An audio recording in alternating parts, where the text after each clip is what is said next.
C'est l'heure de retrouver Guillaume Tabar pour l'éditorial. Bonjour Guillaume. Bonjour David. Aujourd'hui, des pourcentages, des chiffres dans votre édito. 31% pour Marine Le Pen ou Jordan Bardella, 21% pour Édouard Philippe, 16% pour Bruno Retailleau. C'est ce que donne un sondage IFOP pour Le Figaro.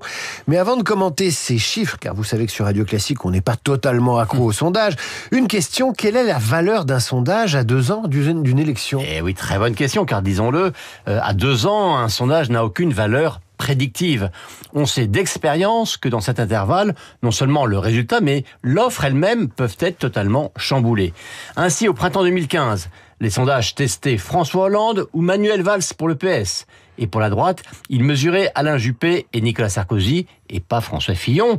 Et à 2 ans de 2022, l'alternative soumise au titre de LR, c'était Xavier Bertrand ou François Baroin. Ah oui, on est très loin là. On était très loin.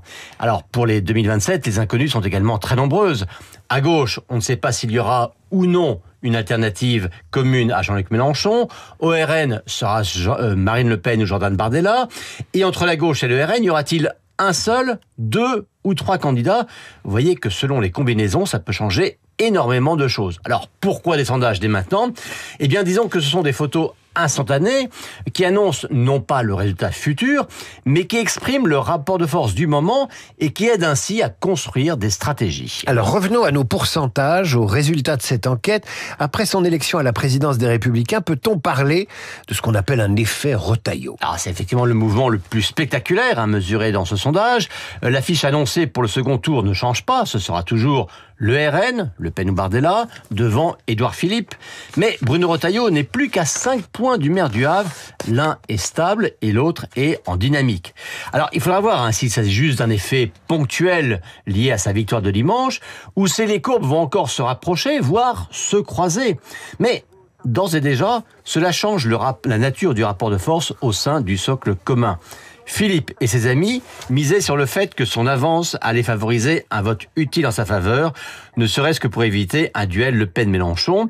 L'ancien Premier ministre voyait dans le ministre de l'Intérieur un simple appoint ou un allié permettant de lui arrimer l'électorat de droite. Eh bien, Philippe voit désormais Retailleau se transformer en concurrent sérieux, donc en rival. Et une rivalité Philippe-Retailleau peut-elle conduire à ce duel Le Pen-Mélenchon que vous venez d'évoquer? Eh ben, c'est un risque pour eux, d'autant que si les deux hommes sont donnés à égalité ou à peu près, il n'y aura pas de raison pour que l'un dise à l'autre « tu es le meilleur, je me retire pour toi ». Mais regardons l'ensemble du sondage.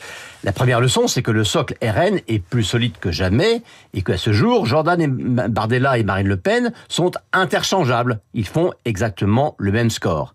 La deuxième leçon, c'est que la gauche reste faible à 25%. Tous ces candidats mis bout à bout, soit 5 points de moins qu'en 2022, avec un Mélenchon qui fait d'ores et déjà la moitié du total de la gauche. Et puis enfin, donc, troisième leçon, avec un Philippe stable et un Retailleau en progression, les deux hommes sont proches, mais ce rapprochement ne semble pas menacer pour autant la qualification d'un des deux au second tour. Et à deux, ils élargissent même l'assise électorale de cet arc. 32% cumulés pour Macron et Pécresse en 2022, aujourd'hui 37% pour Philippe et Retailleau. Comme quoi, l'émulation a du bon. Et sous réserve d'une nouvelle percée de Mélenchon, eh bien, ils ont à ce jour un intérêt à y aller tous les deux, plutôt qu'à se résoudre à une candidature unique qui ratisserait moins large que 2 candidatures distinctes.